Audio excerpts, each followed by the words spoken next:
ప్రార్థన. నమ్మకమైన మహిమగల పరలోకపు తండ్రి, ఆకాశమునకును భూమికిని సృష్టికర్తవు దేవా, ఆకాశములను పరిచి భూమిని దానిలో సృష్టించబడిన ప్రతి దానికి జీవాత్మను ఊపిరిని అనుగ్రహించిన దేవా, నీకు వందనాలు చెల్లిస్తున్నాం. మా జీవమైన క్రీస్తు ప్రభువా, నీకు వందనాలు.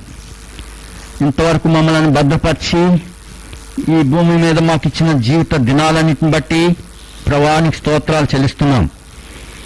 ప్రభువా, జగత్ పునాది వేయబడుతుంటే క్రీస్తులో మమ్మల్ని ఏర్పరచుకున్నారు, వందనాలు. ప్రభువా, నీ యొక్క మహిమను బట్టి నీకు స్తోత్రములు. మాకు నివాస స్థలం మీరే, మీరు యుగయుగాలు ఉన్నవాడు, తరతరముల నుండి మాకు నివాస స్థలం నీవే.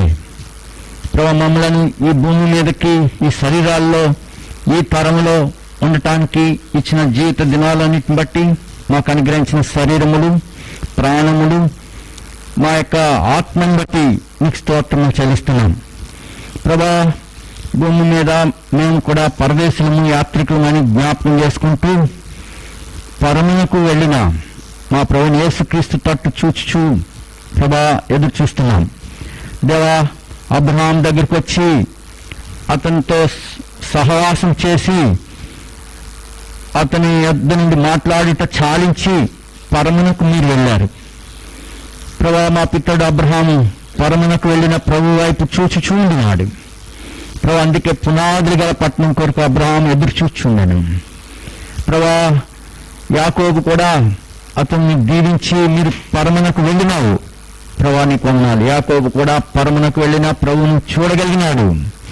ప్రభా, అలాగే శిష్యులతో మీరు ఆశీర్వదించి వారిని బేతనీయ నుండి యెరూషలేము వరకు తీసుకుని వెళ్ళి చేతులెత్తి ఆశీర్వదించి వారిని పురుకొల్పి భయపడకూడని చెప్పి వారిని ఇదిగో యుగాంత వరకు మీకు తోడైనానని చెప్పి వారిని ఆశీర్వదించి మీరు పరమునకు మేఘము మీద ఆరోహణమైనావు.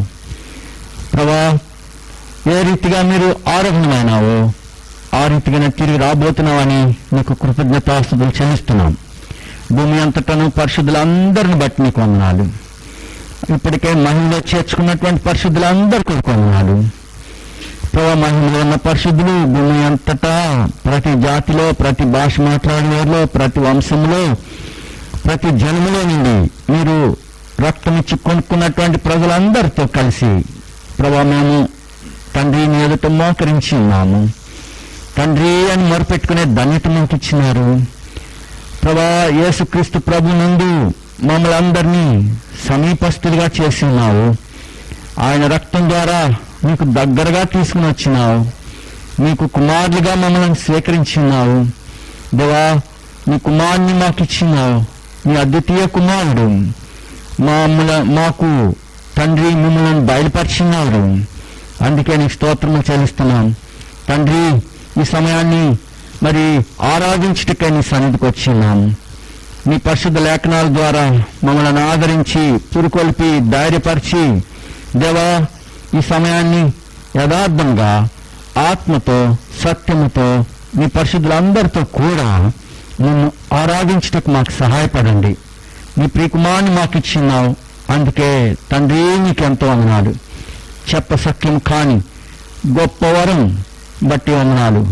మరి నీ కుమారుని మాకు ఇచ్చింటుండగా ఆయనతో పాటు పరిశుద్ధాత్మ ఇచ్చినావు. ఆయనతో పాటు పరిశుద్ధ లేఖనాలు ఇచ్చినావు. ప్రభా, మరి మా కోసం పరిశుద్ధమైన సంగతులు ఇచ్చినావు. ప్రభా, అందులో ఏ అపవిత్రత లేదు. సంపూర్ణమైన బహుమానాలు ఇచ్చినావు. దేవా, ఏ లోపము లేని సంపూర్ణమైనవి మాకు ఇచ్చినావు. దేవా, మరి ఇంత గొప్ప పరిపూర్ణమైన సంగతులు మా ఎదుట ఉంటుండగా ప్రభా, నిరుత్సాహపెట్టే ప్రతి అపవాద శక్తుల నుండి మమ్మలను విడిపించి దేవా, నీ కుమారుని వైపు నేను చూసినట్లుగా మా కన్నులు తెరువును. నీ కుమారుని ద్వారా తండ్రి నీ వద్దకు వచ్చి యథార్థంగా మిమ్మల్ని ఆరాధించుటకు సహాయపడండి. ప్రభా, నిజముగా ఆరాధించుటకు సహాయపడండి. దేవా, మరి ఈ సమయాన్ని నీ పరిశుద్ధులతో కలిసి మీ సన్నిధిలో సహాయం కోరుకుంటున్నాము.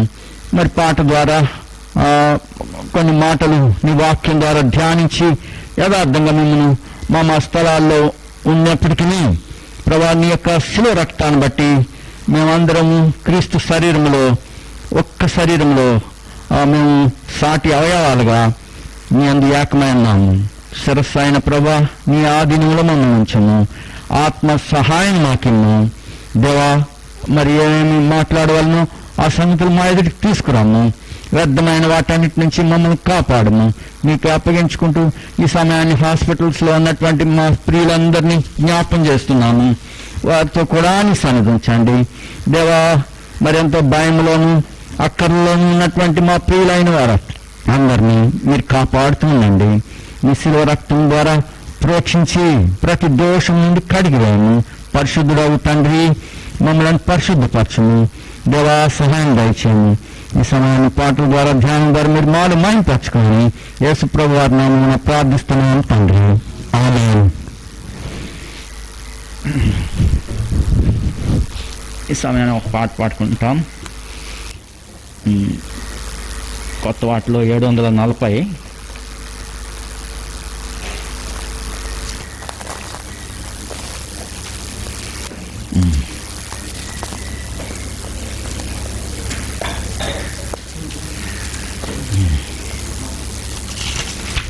పాట సంఖ్య 740, పాత వాటిలో 724, 724. యెహోవానైన నేను మార్పు లేనివాడను.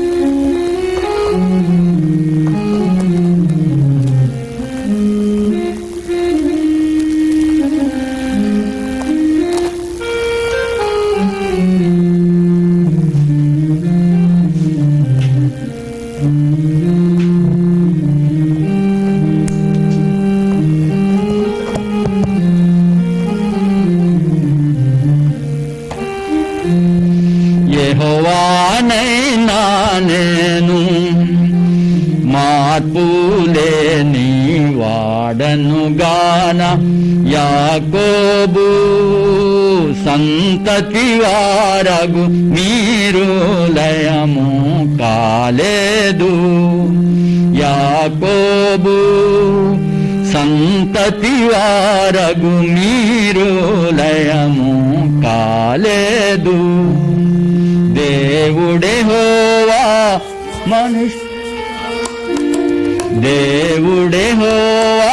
మనుషుడు కాడు, మాట మీరని వాడు, మాట మీరని వాడు. పశ్చాత్తాపపడడే మాత్రం, పశ్చాత్తాపపడడే మాత్రం అబద్ధమాడజాలడు, అబద్ధమాడనేరడు. యెహోవానైనా నేను మార్పు లేని వాడనుగాన, యాకోబు సంతతి వారగు మీరు లయము కాలేదు.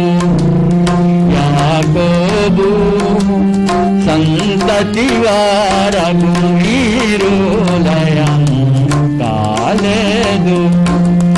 నా దాసుడైనా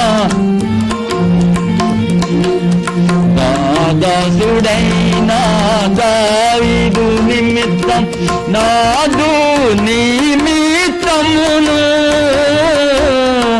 నాదు నిమిత్తమును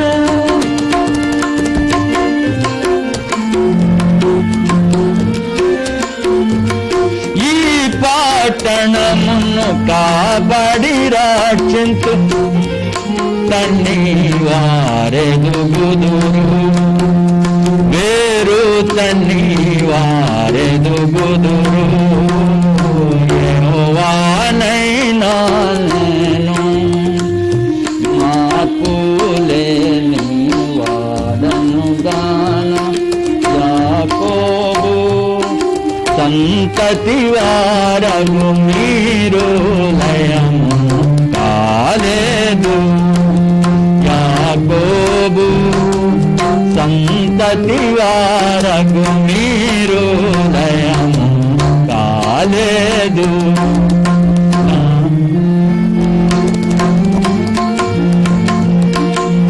యాకోబు దేవుని నామము నిన్ను ఉద్ధరించునుగాక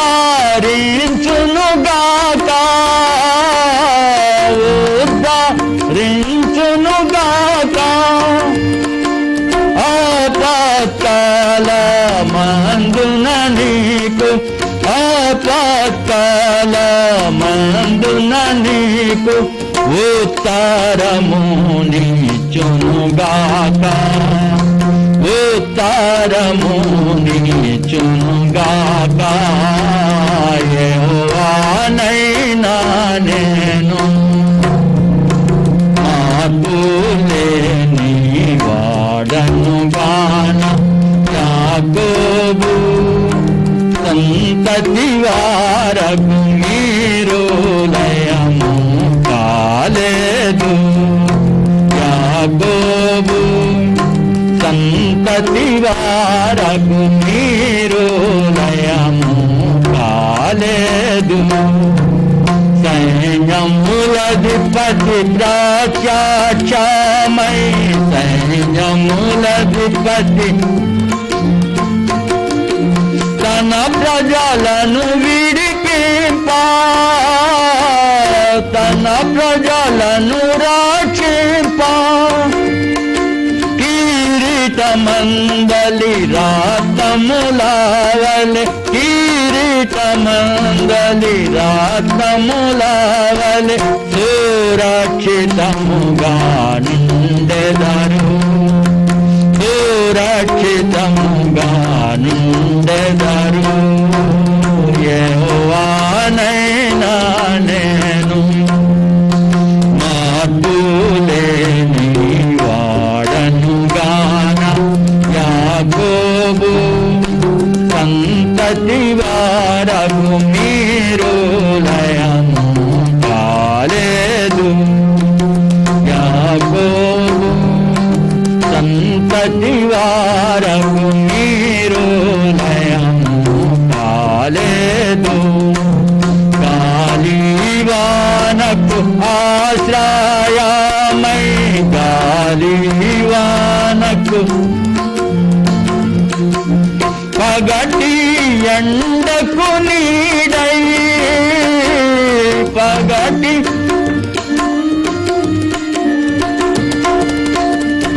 బాణశాల ఒకటి ఉండగా బాణశాల ఒకటి నుండగా సురక్షితముగా నుండెదరు సురక్షితముగా నుండెదరు యెహోవానైనా నేను మార్పులేని వాడను గాన యాకోబు సంతతి వారగు మీరు లయము కాలేదు యాకోబు సంతతి వారగు మీరు లయము కాలేదు మహిమాయంతటి పైన తనదు మహిమాయంతటి పైన తనదు వితాన మేఘము నిలచు వితాన మేఘము నిలచు సియోను నందలి ప్రతి స్థలమందు సియోను నందలి ప్రతి స్థలమందు ప్రభావ మహిమానందుర ప్రభావ మహిమా ప్రజ్వలించు. యెహోవానైనా నేను పాడను గాన యాకోబు సంతతి వారము మీరు నయము కాలేదు. యాకోబు సంతతి వారము మీరు నయము కాలేదు. లెమ్ము నీవు ఓ సియోను, లెమ్ము నీవు ఓ సియోను, ధరించు నీదు బలమును, ధరించు నీదు బలమును. లోనికి రాడు అన్యుడెవడును, లోనికి రాడు అన్యుడెవడును, హృదయ సున్నతి లేనివాడు, హృదయ సున్నతి లేనివాడు. యెహోవానైనా నేను మార్పులేని వాడను గాన యాకోబు సంతతి వారము మీరు కాలేదు. యాకోబు సంతతి వారము మీరు నయము కాలేదు. ఇంకో పాట, పాట సంఖ్య యేసు చావుందే 285 to 85.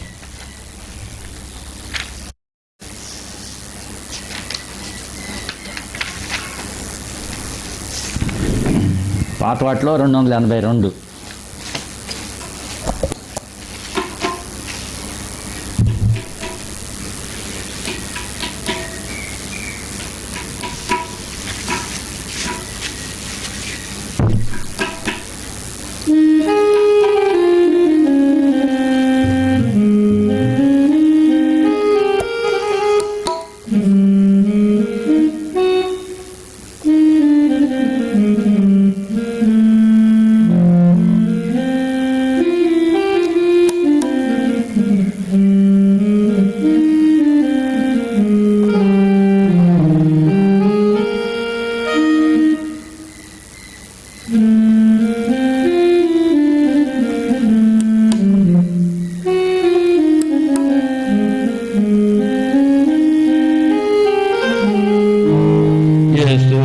ముందే సిలువపై నీ కోరకే, నా కోరకే ఎంత గొప్ప శ్రమను చెను.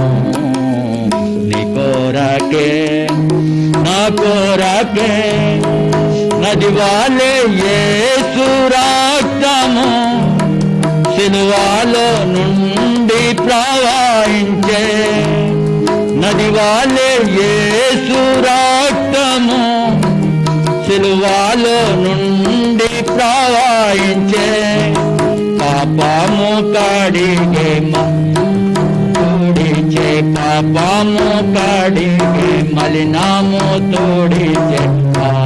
ప్రశస్త రక్తమే యేసు చావుందే సిలువపై నీ కోరకే, నా కోరకే ఎంత గొప్ప శ్రమను చెను.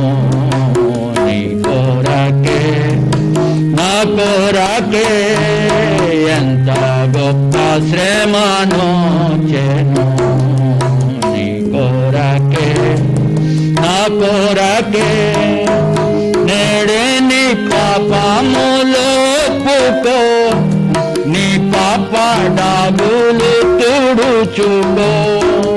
నేడే నీ పాపములో పుకో, నీ పాప డాగులు తుడుచుకో. నీ యొక్క ఆత్మ తనువుల శుద్ధిపరచుకొని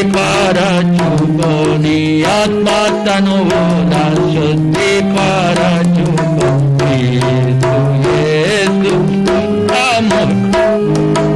యేసు చావుంది సిలువపై నీ కొరకే నా కొరకే ఎంత గొప్ప శ్రమను జను నీ కొరకే నా కొరకే పాప శిక్ష పొంద తగియుంటిమి మన శిక్ష ప్రభువే సహించెను పాప శిక్ష పొంద తగియుంటిమి మన శిక్ష ప్రభువే సహించెను నలుగా గొట్టబడే పొడవబడే నీకై నలుగా గొట్టబడే పొడవబడే నీకై అంగీకరించు యేసుని యేసు చావుంది సిలువపై నీ కొరకే నా కొరకే ఎంత గొప్ప శ్రమను జను నీ కొరకే నా కొరకే.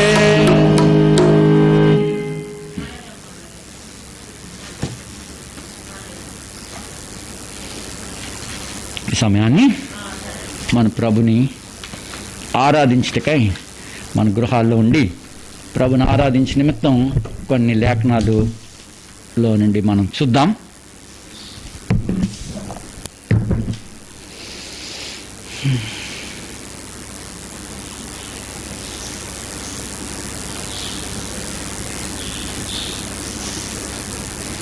హగ్గై 2వ అధ్యాయం హగ్గై 2వ అధ్యాయం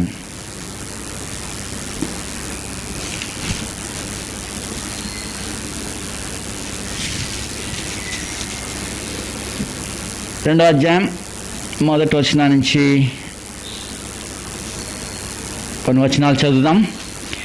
7వ నెల 21వ దినమున యెహోవా వాక్కు ప్రవక్తయగు హగ్గైకి ప్రత్యక్షమై సెలవిచ్చినదేమనగా,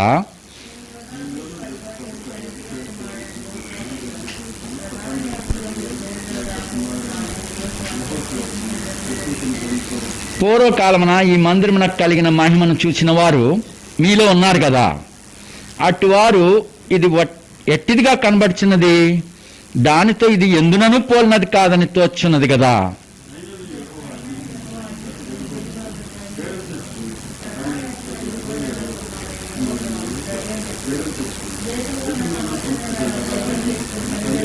నేను మీకు తోడుగా ఉన్నాను, ఇదే సైన్యములకు అధిపతిగా యెహోవా వాక్కు.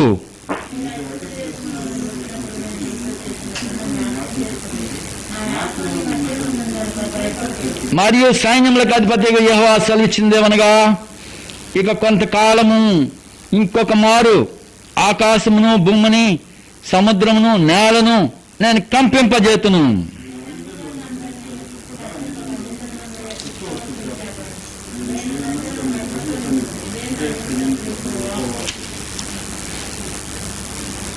నేను అన్యజనులందరినీ కదిలింపగా 8 వెండి నాది, బంగారు నాది, ఇదే సైన్యములకు అధిపతి యెహోవా వాక్కు.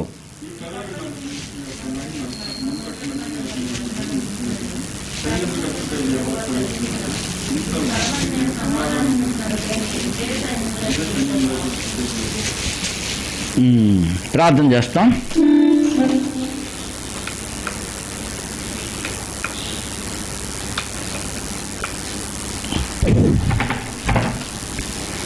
నమ్మకమైన దేవా, కృపగల తండ్రి, మీ పరిశుద్ధాత్మను బట్టి వందనాలు. పరిశుద్ధ గ్రంథమును మాకు ఇచ్చినందుకు వందనాలు ప్రభా. మమ్మలను యుగాంతం వరకు తోడుగా ఉండి ధైర్యపరిచిన వాడుగా ఉన్నావు ప్రభా. నీ ఆత్మ మా మధ్య ఉంచినావు, అందుకే నీకు స్తోత్రములు.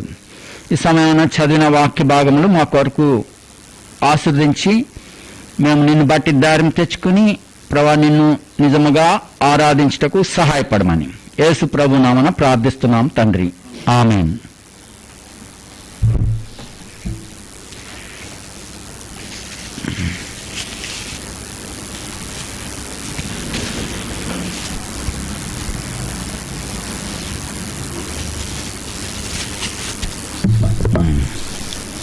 ఈ సమయాన్ని ఇక్కడ సందర్భము హగ్గయి జకర్యా ఈ ఎజ్రా నెహెమ్యాల కాలంలో దేవుని ప్రజలు అంతకు మునుపు ఎన్నో దేవుని యొక్క కృపలను అనుభవించి ఎంతో ఆస్వాదింపబడిన ప్రజలు వీరు, ఇశ్రాయేలీలు వీరు. ఇశ్రాయేలీలు మరి దేవుడు ఏర్పరచుకున్నాడు. వారు ఇంకా జనము కాకమునుపు, అనగా భూమిని మనుషుల కొరకు దేవుడు పంచి ఇచ్చినప్పుడు, దేవుడు దేశములుగా భూమిని విభాగించినప్పుడు దేవుడు తనకు ఒక వంతు తీసుకున్నానన్నాడు. తన వంతు అందరికీ అన్ని పంచేశాడు. తను తీసుకున్నది ఏంటి అంటే యాకోబును తనకు స్వాస్థ్యంగా ఏర్పరచుకున్నాడు, ఇశ్రాయేల్ను తను ఏర్పరచుకున్నాడు. అప్పుడు ఇశ్రాయేల్ ఎక్కడ, యాకోబు ఎక్కడ? జనములకు భూమి అంతటిని పంచి ఇచ్చినప్పుడు అసలు ఎవరు లేని టైం అది. పెలుగు పుట్టాడు అప్పుడు, భూమి విభాగింపబడినప్పుడు. ఆదికాండం 10వ అధ్యాయంలో చూస్తున్నాం. దేశములుగా, జనములుగా, వంశములుగా వాళ్ళు విభాగింపబడినప్పుడు వాళ్ళకి భూమి అంతటిని దేవుడు నరజాతులకు పంచి ఇచ్చేశాడు. అయితే తన కోసం దేవుడు ఏర్పరచుకున్నది ఎవరినంటే యాకోబుని. అప్పుడు యాకోబు ఏం లేడు, మరి ఇశ్రాయేల్ లేరు. అయితే తన దృష్టిలో ఉన్నారు. దానికంటే ముందుగా కూడా జగత్ పునాది వేయబడక మునిపే దేవుడు మరి తనకు ప్రజలుగా ఉండటానికి ఏర్పరచుకున్నాడు తనకు సొంతగా. అది తన చిత్తం, తన చిత్త ప్రకారమైన దయా సంకల్పం. అది ఆయన సంకల్పించాడు. ప్రణాళిక కాదు. ప్రణాళిక అని నేను వాడను. ప్రణాళిక అంటే అనేక మంది శాస్త్రజ్ఞులు, అనేక జ్ఞానులు, మరి అలాగే రాజకీయవేత్తలు మరి లాభ నష్టాలు ఆలోచించాక, వాళ్ళందరూ ఏకీభవించాక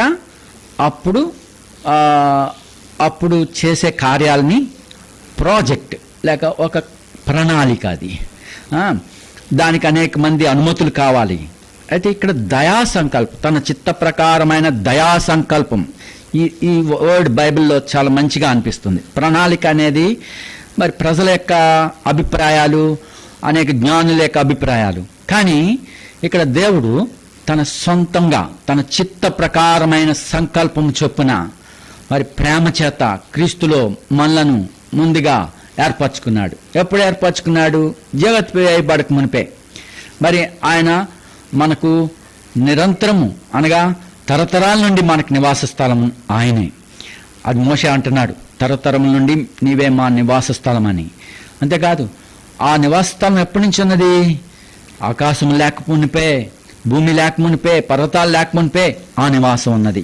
అందులో మనం ఉండినాం. ఇది దేవుని యొక్క ఏర్పాటు, సంకల్పం. మరి దేవుడు యాకోబును తనకు ఏర్పరచుకున్నాడు, ఇశ్రాయేలును తనకు ఏర్పరచుకున్నాడు. అయితే మొదటి నుంచి మనం ఆదికాండంలో మొదటి నుంచి చూస్తే దేవుడు ధూళిలో నుంచి నరుని నిర్మించాడు, అతనికి ఊపిరిచ్చినాడు. నరుడు జీవించు ప్రాణి అయినాడు. అతనిలో శ్వాస ఊదినప్పుడు నరుడు జీవించినాడు. ఈ జీవించిన మనుషుడు మరి ప్రక్కనే మరి జీవవృక్షాన్ని అందులో ఉంచాడు. అక్కడ నది ఉన్నది. ఆ నదిలోంచి నీళ్లు అనుభవిస్తున్నారు ఆదామావలు. అయితే జీవవృక్షం కూడా ఉన్నది, మంచి చెడ్ల వృక్ష ఫలం కూడా ఆయన సృజించాడు. సో మరి దేవుడు అక్కడ రెండింటినీ పెట్టి ఉన్నాడు. తాను ఏది కోరుకోవాలో కూడా నేర్పించినాడు. అలాగే మరి దేవుడైన యెహోవా తాను సృజించిన భూజంతువులలో సర్పం మిక్కిలి యుక్తి గలది, దాన్ని కూడా నిర్మించాడు దేవుడు, దాన్ని కూడా సృష్టించాడు. మరి ఆ ఘట సర్పాన్ని చేయకపోతే గొడవే లేదు, లేక ఈ మంచి చెట్ల ఫలం ఇచ్చే ఆ యొక్క ఫలాన్ని కూడా చెట్లు లేకుండా చేసుంటే బాగుండేది, దేవుడు తప్పు చేశాడేమో అని అనేకులు మరి అది తిన్నవాళ్ళు మనం కూడా ఉన్నాం. అలాంటి తలంపులు మనకు వస్తూ ఉంటాయి, దేవుడు ఏదైనా తప్పు చేశాడేమని. లేదు ప్రియులారా, దేవుడు సమస్తము మరి ఆయనకు తెలుసు, అనంత జ్ఞాని ఆయన. మరి దేవుడు తన యొక్క ఏర్పాట్లను ఉంచాడు తనకు పరిశుద్ధులుగా ఉండటానికి. దేవుడు తనతో కూడా నివాసం చేయటానికి, యోగ్యులుగా చేయటానికి, మరి మనల్ని రిఫైన్ చేయటానికి ఇలాంటివన్నీ అవసరం. సో మన శరీర సంబంధమైనవి అన్నీ కూడా అక్కడ పరీక్షలో మరి తేలిపోయినట్లుగా, మరి మన ఆత్మ రక్షించబడినట్లుగా వీటన్నిటినీ దేవుడు ఏర్పరిచున్నాడు. మరి అనేక సందర్భాలు చూస్తుంటే మరి నిరుత్సాహాలు కలిగిన దేవుని ఏర్పాట్లో ఉన్నట్టు వాళ్ళు నిరుత్సాహాలు గుండా వెళ్లాల్సి వస్తుంది. పరిస్థితులన్నిటిని బట్టి, శ్రమలు ద్వారా, మరి ఆ యొక్క శాపముల ద్వారా నిరుత్సాహాలు వస్తున్నాయి. నేను అనుకుంటున్నాను, ఆదాము దేవుని ఎరిగినవాడు, మరి ఎంతో జ్ఞానం గలవాడు. తాను దేవుడు సృజించిన ప్రతి జంతువు అన్నిటినీ అతని ఎదురికి తీసుకుని వచ్చినప్పుడు వాటిని పరిశీలించి అది ఏం చేస్తుంది ఏంటి అని ఎరిగి వాటికి పేర్లు పెట్టినాడు. పేర్లు పెట్టాడు అంటే అది ఏమైనదో ఎరిగి దానికి పేరు పెట్టాడు. గొప్ప శాస్త్రవేత్త ఆయన. దేవుడు అటువంటి జ్ఞానంతో అతను నింపాడు. సో అలాగే అవ కూడా పరిపూర్ణమైన స్త్రీ, పరిపూర్ణ సౌందర్యం గల స్త్రీ. ఆమె కూడా వారు ఇరువురు ఆ తోటలో దేవుని యొక్క సన్నిధి అనుభవించిన వారు. అయితే ఇప్పుడు ఈ యొక్క శోధనను బట్టి, వాళ్ళు మరి అవిధేయతను బట్టి వాళ్ళు తినుదినమున చచ్చిపోయారు ఆత్మయందు. మరి ఆత్మయందు చచ్చిపోయారు. ప్రభు చెప్పాడు, నువ్వు తినుదినమున నిశ్చయముగా చస్తావని చెప్పాడు. అపవాది చెప్పాడు, నువ్వు తినుదినమున చావనే చావరు అన్నాడు. సో మరి ఏది నిజము? మరి చచ్చిపోయాడా? మరి చావనే చావలేదు. దేనిలో చావలేదు? అయితే ప్రభు చెప్పిన మాట మరి ఖచ్చితమైంది, నువ్వు తినుదినమున నిశ్చయంగా చేస్తావు.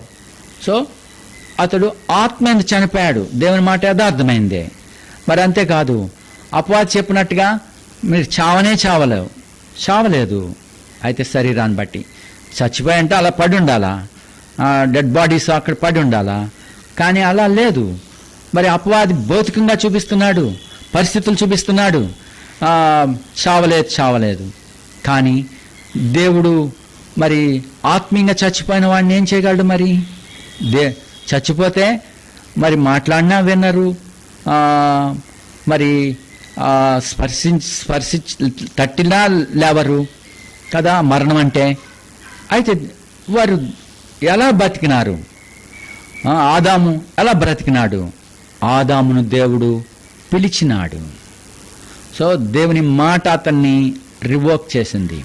దేవుని వాక్యం అతన్ని సజీవునిగా చేసినది. ఆత్మయందు పాపముల చేత అపరాధముల చేత చచ్చిన ఆదాము అవలు వారిని దేవుడు పిలిచినప్పుడు ఆదాము ఆత్మయందు బ్రతికినాడు.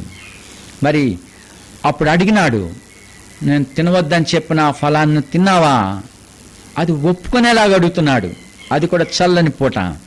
మరి ఒప్పుకునేలాగా ఒప్పించు ఆత్మ ద్వారా అతన్ని ప్రశ్నిస్తున్నాడు. అతడు తిన్నానన్నాడు. అలాగే స్త్రీ ఆ రీతిగా వారిని ఒప్పించినాడు దేవుడు. అయినప్పటికీ లోపల కపటం ఉన్నది. సో మరి దాచుకునే మనసు, నేరం ఇతరుల మీద మోపే మనసు అతనిలో ఉండింది. ఎనివే దేవుడు ఆదాముని తిరిగి లేపినాడు. అయితే మరి శరీరము ఆత్మ రెండిటితో కలిసి మరి నిరంతరము, లేక అతను తినుదినమున చచ్చదు అన్నాడే, ఆ సమయమున మరణం అతనిలోనికి ప్రవేశించింది. ఆ మరణము అనగా శరీరము మరణమునకు లోనే శరీరంతో అతడు ఉండినాడు. ఆ శరీరాన్నే ఇప్పుడు మనం కూడా కలిగి ఉన్నాం. మరణమునకు లోనైన శరీరములో మనం ఉన్నాం. ఇప్పుడు రెండిట్లో మనం ఉన్నాం. శరీరంలో ఉన్నాము, ఆత్మయందు ఉన్నాము. మరి ఆత్మ చూడండి, అపోస్తలుడైన పౌలు రెండిటి మధ్య నేను ఉన్నానన్నాడు. శరీరాన్ని బట్టి చూసినప్పుడు పాపమునకు లోనైన వాడిగా ఉంటున్నాను. మరి ఆత్మయందు చూసినప్పుడు క్రీస్తు యేసునందు దేవునికి కృతజ్ఞత చెల్లిస్తున్నాడు. దేవుడు యాకోబుని 2 పేర్లతో అంటున్నాడు. అతన్ని ఇక మీదట నీ పేరు యాకోబే అనబడదు అన్నాడు. ఇక మీదట యాకోబు అనబడదు, నీ పేరు ఇశ్రాయేలే గాని యాకోబు అనబడదని చెప్పాడు ప్రభు. అయినా ఇశ్రాయేలు అని ఎప్పుడప్పుడు కొన్ని సందర్భాల్లో ఇశ్రాయేల్ అని చెప్పబడుతున్నాడు. యోసేపు వెళ్ళిపోయినాక తర్వాత మొదట తన భార్య రాహేలు చనిపోయినప్పుడు అక్కడ ప్రస్తావింపబడింది ఇశ్రాయేలు అని. అనగా తను ప్రేమించిన రాహేలు పోయింది, ఇంకేం కావాలి నాకు, ఆమె లేకపోతే ఈ వస్తువులే అక్కర్లేదు నాకు అన్నట్టుగా అయిపోయాడు. సో అతనికి యాకోబు యొక్క కుయుక్తి, మోసము అతనిలో ఉంటూనే వచ్చింది. ఎంత ఏర్పాట్లు ఉన్నప్పటికీ అతనిలో శరీర సంబంధమైన మనసు ఉండింది. అనేక సార్లు యాకోబు యాకోబు అనే చెప్పబడింది. దేవుడు అన్నాడు నీ పేరు యాకోబు అనబడదు అన్నాడు. కానీ యాకోబు యాకోబు అని పిలుస్తున్నాడు. కొన్ని సందర్భాల్లో ఇశ్రాయేల్ని పిలిచాడంట, ఏమని, యాకోబు యాకోబు అని. అంటే ఐగుప్తు వెళ్ళటానికి భయపడుతున్నాడు. కొన్ని యుక్తులు జ్ఞానము ఉపయోగించాలి, ఎందుకంటే లోకంలో కరువు ఉన్నది. ఆ కరువులో ఐగుప్తుకి వెళ్ళాలంటే మరి అతను భయపడుతున్నాడు. తన తండ్రి భయపడిన ఇస్సాకు భయపడిన దేవునికి ప్రార్థన చేశాడు. మరి అతడు యాకోబు లాబాన్ దగ్గర నుంచి వచ్చేసేటప్పుడు కూడా ఇస్సాకు భయపడిన దేవుణ్ణి గురించి ప్రస్తావించినాడు. సో ఇప్పుడు ఇదివరలో అయితే యుక్తిగా ప్రవర్తించాడు, ఇప్పుడు తన తండ్రి దేవునిని ఆశ్రయిస్తున్నాడు. అయితే ఇప్పుడు ఇశ్రాయేలు అని ఎలా ప్రస్తావింపబడుతున్నాడు? మరి కొన్ని ఆలోచనలు శరీరరీతిగా ఆలోచిస్తున్నాడు. ఐగుప్తుకి వెళ్ళాలంటే ఈ మధ్యలో కరువులో ఈ గొర్రెలన్నింటినీ దోచుకుంటారేమో, మన పిల్లల్ని చంపేస్తారేమో, ఈ పిల్లలు ఎదిరిస్తారు, గొర్రెలను కాపాడుకోవాలి, మరి వాటిని మందగా నడిపించాలి, ఈ మధ్యలో దోచుకుని మనల్ని సంహరిస్తారేమో, ఇలాంటి అనుమానాలు ఉన్నాయి. అయితే ప్రభు చెప్పాడు, మరి చూడండి ఆ ఆది కాండంలో నిరుత్సాహాలు గుండా భయాలు గుండా దేవుని ప్రజలు దేవుని ఏర్పాట్లో ఉన్నవాళ్ళు ఉంటూనే ఉన్నారు. ఆదాము అలాగనే, ఆదాము కూడా బయటికి వెళ్ళిపోయినాక మరి చెమట కార్చాల్సి వస్తుంది. అలాగే ఇక్కడ మనం యాకోబుని ప్రస్తావిస్తున్నాము. యాకోబు ఇప్పుడు ఎక్కడికి వెళ్తున్నాడు? ఐగుప్తుకి వెళ్ళాల్సి వచ్చింది. అప్పుడు భయపడుతున్నాడు కాబట్టి దేవుడు చెప్పాడు 46 అధ్యాయము 1 అప్పుడు ఇశ్రాయేలు తనకు కలిగిన దాంతో తీసుకుని ప్రయాణమై బెయేర్షెబాకు వచ్చి తన తండ్రి అని ఇస్సాకు దేవునికి బలి అర్పించెను. అప్పుడు రాత్రి దర్శనముల యందు దేవుడు యాకోబు యాకోబు అని ఇశ్రాయేలుని పిలిచాను. తానే కదా అన్నాడు, ఇక మీదటి నీకు పేరు యాకోబు అనబడదు, ఇశ్రాయేల్ అనబడుతుందని. అయితే ఇక్కడ ఏం చెప్తున్నాడు? యాకోబు యాకోబు అని పిలుస్తున్నాడు.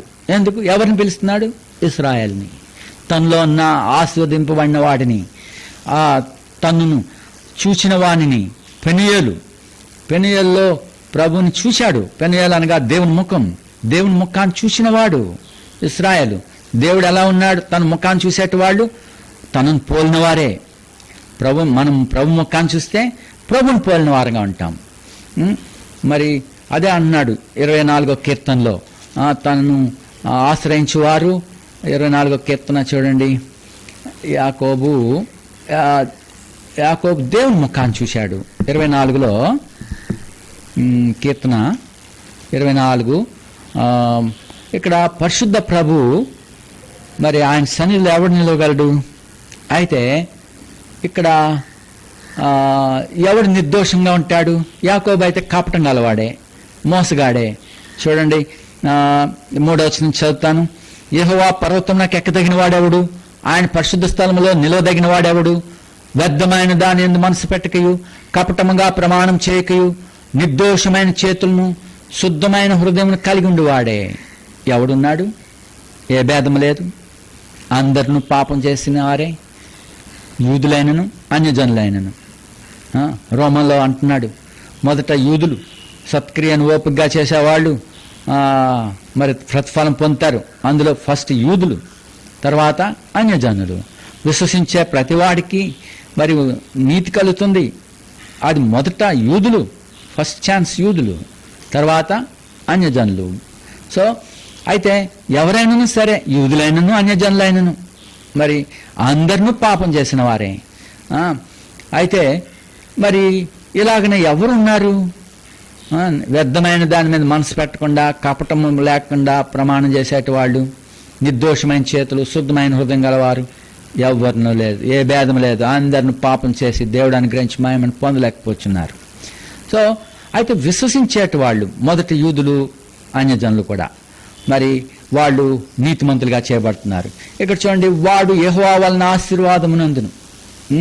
ఇప్పుడు ప్రభు చేత కడగబడిన వారు, ప్రభు చేత నిర్దోషులుగా చేయబడ్డవారు, నీతిమంతులుగా చేయబడినవారు, వాళ్ళు యెహోవా చేత ఆశీర్వాదం నందువారు. ఇక్కడ తన రక్షకుడైన దేవుని వలన నీతిమత్వం నందును. 6వ వచనం, ఆయనను ఆశ్రయించువారు, యాకోబు దేవా నీ సన్నిధిని వెతుకువారు అట్టువారే. ఆయన ఆశ్రయించువారు, ఇక్కడ చెప్పాడు యాకోబు దేవా, యాకోబు నీ సన్నిధిని, సీక్ దై ఫేస్. సో దేవుని ముఖాన్ని చూచేటి వాళ్ళు అట్టువారే. దేవుడు ఎట్లా ఉన్నాడో అలాగే ఉండటానికి, ఆయన ఎట్లా ఉన్నాడో అట్లా ఉండటానికి మరి దేవుని ముఖాన్ని చూడవలను. యాకోబు పెనీయేల్లో దేవుని ముఖాన్ని చూచినాడు. సో యాకోబు అయినప్పటికీ, అతడు ఇశ్రాయేల్ అని చెప్పబడినప్పటికీ మళ్ళా యాకోబు యాకోబు అన్నది. అలాగనే మనం కూడా ఉన్నాం, దేవుని చేత ఆస్వాదింపబడ్డాం, దేవుని చేత ఆయన యొక్క ఆశీర్వాదాలు, రక్షణ అనుభవించాం. అయినప్పటికీ అనేక పరిస్థితులు గుండా వెళ్తున్నప్పుడు భయము, ఆందోళన మనలో ఉంటూనే ఉంటున్నాయి. కాబట్టి ఈ భయాందోళనలో మరి మనము ఆయనను ముఖాన్ని చూస్తూనే ఉండాలి. అప్పుడే మనం నిజమైన ఇశ్రాయేలుగా, ప్రభు చేత ఆశీర్వాదం నొందిన వారుగా ధైర్యంగా ఉండగలం. ఇప్పుడు యాకోబు ఎన్నో ప్రణాళికలు వేశాడు. ఇక్కడ నేను చెప్పగలను, ప్రణాళికలు, ఆలోచనలు తీసుకుంటా. పిల్లల్లో పెద్దవాడిని అడగవచ్చు, యోధాన్ని అడగవచ్చు, అబ్బాయి ఏంట్రా ఇలాంటి పరిస్థితులు ఏం చేద్దాంరా, కొడుకుల్ని వాళ్ళు బహుశా ఇంకా టీనేజ్ దాటి కొద్ది పైవాళ్ళుగా అయ్యారేమో, లేక టీనేజ్లో ఉన్నారు పిల్లలు, ఇంకా తన కౌన్సిలర్స్ని అడగవచ్చు. దీస్ ఆర్ ది ప్రణాళికలు కాదు ప్రభు చేసేది. ప్రభు కూడా కొన్నిసార్లు ప్రణాళికలు వేయమంటాడు. ఎవరు ఆహాబుని రామోత్ గిలాద్ మీద పోవటానికి ప్రేరేపిస్తారు అని అడిగినప్పుడు అది ప్రణాళికలు. దేవుడు కూడా ప్రణాళికలు వేస్తాడు కొన్ని, నువ్వు ఇలా చేస్తే అలా చేస్తాడు. సో అది కాదు ఇక్కడ నేను చెప్పేది, దేవుని ఏర్పాటు, సంకల్పం. సో ఇక్కడ యాకోబు ప్రణాళికలు వేస్తున్నాడు. అయితే ప్రభు ఇశ్రాయేల్ పిలుస్తున్నాడు, యాకోబు యాకోబు.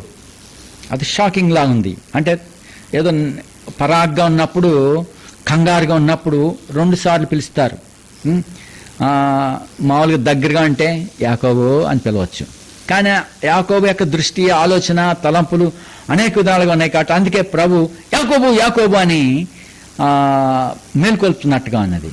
సో అప్పుడు చూడండి, ఆ 3వ వచనంలో, అందుకు చిత్తం ప్రభా అన్నాను, ఆయన నేనే దేవుడను, నీ తండ్రి దేవుడను, ఐగుప్తు వెళ్ళటకు భయపడకము, అక్కడ నేను గొప్ప జనముగా చేసేదను. సో భయపడుతున్నాడు. సో మరి నిజంగా ఈ దినాల్లో మనం కూడా భయం పడుతున్నాం. అనేక సందర్భాల్లో దేవుని పిల్లల్ని అందరిని మనం చూస్తూ ఉంటే అందరూ భయపడినవారే. అబ్రహాం భయపడినవాడే, ఆశీర్వాదం పొందినవాడు. మరి మెల్కీసెదెకు వలన అతడు ఆస్వాదింపబడ్డాడు. మరి చూస్తున్నప్పుడు ఆ సుధమ సంబంధించిన వస్తువులన్నీ అపవిత్రంగా ఉన్నాయి. మరి అసలు అతను దేన్ని ఆశించలేదు, కానీ మరి ఎంతో విలువైన వస్తువులు, వెండి బంగారాలు, మరి ప్రజలు అందరినీ చెరపట్టుకుని అబ్రహాం వచ్చాడు. రాజులను చంపేశాడు, మరి తరిమాడు, చంపేశాడు కూడాను. మరి తనతో ఉన్న యవనస్తులు కూడా అతనికి సహాయపడినారు. కాబట్టి వాళ్ళందరితో పోయి లోతును రక్షించడానికి వాళ్ళందరినీ పట్టుకురావాల్సి వచ్చింది. ఒక లోతునే తీసుకురావటానికి వీలు కాదు. మరి లోతును తీసుకురావాలంటే ఆ ప్రజలందరినీ చెరపట్టుకుని రావాలా, ఆ రాజులను చేతుల్లోంచి విడిపించి. సో మరి అన్ని అపవిత్రమైన వస్తువుల మధ్యలో, అనేక అపవిత్రమైన ప్రజల మధ్యలో, మరి అంటు రోగాలు, అది భయంకరమైన నివారింపశక్యం కాని తెగుళ్ళు సొదమలో ఉన్నాయి. ఈ దినాల్లో కూడా లోకము సొదమ వలె ఉన్నది, ఏ వస్తువు ముట్టుటకు లేదు. ఇప్పుడు నేను కూడా ఎంతవరకు అట్లనే ఉన్నాం, భయపడుతూ ఏ వస్తువు ముట్టుకోవాలన్నా భయము. ఇప్పుడు ఆ భయము ఇప్పుడు నాలో కూడా వచ్చినది. సో ఈ యొక్క ప్రతిదీ అపవిత్రం, నేను ముట్టింది అపవిత్రం, నేను ముట్టింది ఇంకొకటి ముట్టకూడదు, అట్లాంటి పరిస్థితి ఏర్పడింది. సొదమలో ఉన్నాం మనం. ఈ సొదొమలో ఉన్న అబ్రహాం సొదొమలో లేడు. సొదొమలో ఉండిన లోతును విడిపించడానికి వాళ్ళందరినీ చేరపట్టుకు రావాల్సి వచ్చింది. సో మరి అట్టి సమయంలో అనేక వస్తువులు ఉన్నాయి. ఇప్పుడు తనకి ఇమ్మీడియట్ నెసెసిటీస్ ఏంటంటే, కాలుకి ఆ తాడు, చెప్పులకి తాడు తెగిపోయింది, బట్టలు చిరిగిపోయి ఉండొచ్చు, మరి దాహం వేసి ఉండొచ్చు, మరి అక్కడ ఆకలేస్తుంది, ఆ రాత్రంతా తరిమి సంహరించాడు. సో ఆకలి ఉంటుంది. ఈలోగా యవనస్తులు, తనతో కూడా ఉండిన యవనస్తులు, వాళ్ళు పాపం వాళ్ళు బలం గల వాళ్ళు కొంచెం ఆశించి తినేశారు. వాళ్ళు కొంత తినేశారు సొదొమ సంబంధించినవి. అయితే మరి అబ్రహాం కూడా తినే ప్రమాదం ఉన్నది. ఎందుకంటే ఆకలి వేస్తుంది, బలహీనత వస్తుంది. ఇప్పుడు నెసెసిటీస్లో కనీసం ఆ చెప్పులకి అయినా తాడు తీసుకునే నెసెసిటీ వచ్చింది.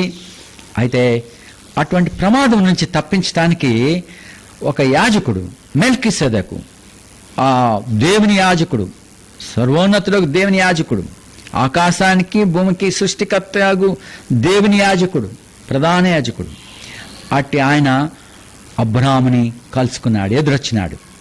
అబ్రాహాము బహుశా ఆకలికొని ఆ వస్తువులు ఏదైనా తినేద్దామా, ఇలాంటి తలంపులు, ఆ వస్తువులు ఏదైనా తీసుకుందామా, అక్కడ వెండి బంగారాలు ఉన్నాయి, ఎంత దాసీల్ని ఇలా అందరూ అతను స్వాస్థ్యంగా ఉండొచ్చు. ఎందుకంటే తాను విడిపించాడు కాబట్టి, తాను అధికారం ఉన్నది, వాళ్ళందరినీ చెరపట్టుకుని వచ్చాడు కాబట్టి వాళ్ళందరూ అబ్రాహాముకి లోబడాల్సిందే. ఈలోగా సొదొమరాజు కూడా వచ్చాడు. సొదొమరాజుకి భక్తి లేనివాడు, వాడు దుష్టుడు. వాడు అప్పటికే కీలు లోయల్లో పడి ఉన్నాడు, ఆ మట్టి కీలుల్లో. ఆ కీలు తారు, ఆ తారులో పడి ఆ రాజవస్త్రాలు, అతడు పారిపోయిన విధానాలు, పడిపోయిన విధానాలు చూస్తే ఆ బట్టలని మసి. అయితే అలాంటి రాజుగా సొదొమరాజు వచ్చాడు. అతడు అంటాడు, అబ్రహ్మా ఈ వస్తువులన్నీ తీసేసుకో, మనుషులు నాకు ఇచ్చేవా అన్నాడు.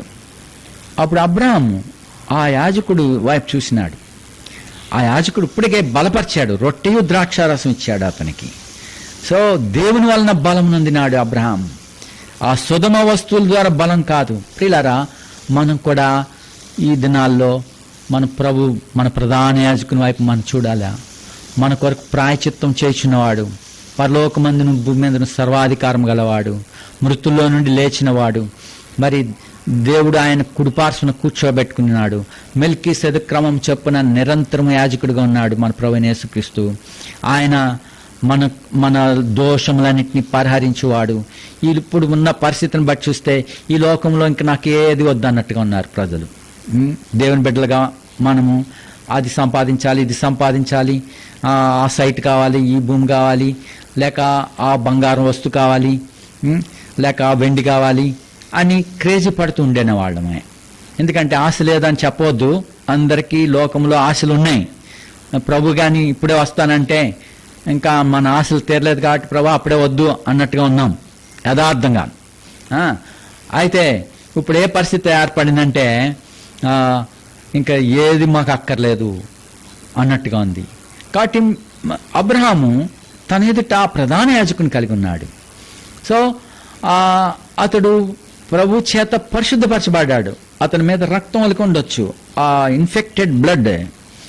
అది సొదొమ అంటేనే భయంకరమైనది, నివారింపశక్యం కాని తెగుళ్ళు అందులో ఉన్నాయి. అందుకే దాన్ని అంతగా కాల్చివేయాల్సి వచ్చింది. అది భూమి ఉడికిపోయేలాగా, అది అగ్ని ముందు గంధకము అగ్ని కుమ్మరింపబడింది అందులో. ఎందుకంటే అది అంతగా కాలి కాలి కాలి అంత లోతుకి వెళ్ళిపోవాలా. ఆ ఇన్ఫెక్షన్ వాళ్ళు వాడిన ప్రదేశము, వాళ్ళు ఉన్నటువంటి దేశము, ఆ పట్టణము నిండా అపవిత్రత, తెగుళ్ళు ఉన్నాయి. విలువైన వస్తువులే కావచ్చు, ఏది ముట్టడానికి వీల్లేదు.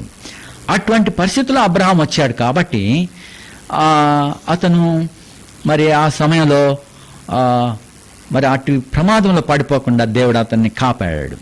మరి అప్పుడు అబ్రహాం చెప్పాడు, ఈ యవనస్తులు భుజించిన తప్ప నాకేం అక్కర్లే. సో నీ వాటిలో ఒక చెప్పులు వారైనా నేను తీసుకోను, మరి నీ వాటిలో నాకేది అక్కర్లేదు, నేనే అబ్రాహాముని ధనవంతంగా చేశానని నువ్వు చెప్తావు, అందుకని నీ వాటిలో నాకేది అక్కర్లే. మా యవనస్తులు భుజించిన తప్ప నీ వాటిలో మాకు ఇంకేం అక్కర్లేదు అన్నాడు. అయితే నాతో వచ్చారు హెబ్రోను అంటే ఆనేరు, ఆ హెబ్రోనులతో కొంచెం సంధి చేసుకున్నారు కదా వాళ్ళు సహవాసముగా ఆ ఏరియాలో. కాబట్టి వాళ్ళు ఏమైనా కావాలంటే తీసుకొని, కానీ నా యవనస్తులు భుజించిన తప్ప ఇంక నీ వాటిలో మాకేది అక్కర్లేదని చెప్పి తృణీకరించినాడు. ఎందుకనగా తన ఎదుట ఆకాశమునకు భూమికి సృష్టికర్తయగు దేవుని కలిగి ఉన్నాడు. మరి అతని చేత అబ్రహాము ఆశీర్వదింపబడ్డాడు. మనందరి దృష్టి ఆ ప్రధాన యాజకుని మీదకి వెళ్ళాలా. అతడు మరి దేవునికి భయపడినవాడు. అబ్రహాము అనేక సార్లు ప్రభు అతని వద్దకు వచ్చినప్పుడు అబ్రహాంతో మాట్లాడుతున్నప్పుడు మరి ఎంతో సంతోషం వేసేది అబ్రహాంకి. ఆ తర్వాత అబ్రహాంతో మాట్లాడట చాలించి ప్రభు పరమునకు వెళ్తున్నాడు. అంటే డిసప్పియర్ అయిపోలే, ఆయన వెళ్తుంటే సాగనంపాడు కూడా. ప్రభు లేచి వెళ్ళిపోతున్నాడు. ఒకసారి మాయమైపోవచ్చు కదా, కొన్నిసార్లు మాయమైపోతాడు కూడా. అలాగే కొన్నిసార్లు సో ఆయన కూడా ఉండి నేను వెళ్తున్నానే అని చెప్పి స్నేహితుడిగా వెళ్తున్నట్టుగా అబ్రహాంతో మాట్లాడి దేవుడు వెళ్తున్నప్పుడు అబ్రహాం సాగనంప వెళ్తూ ఉండేవాడు. అబ్రహాంతో మాట్లాడట చాలించి దేవుడు పరమునకు వెళ్ళాను. చూసారా, పరమునకు వెళ్తున్నప్పుడు ఎలాగెళ్తున్నాడో ఈయన అని చెప్పి ఆయన తేరు చూస్తూ ఉండొచ్చు. అది అబ్రహాం యొక్క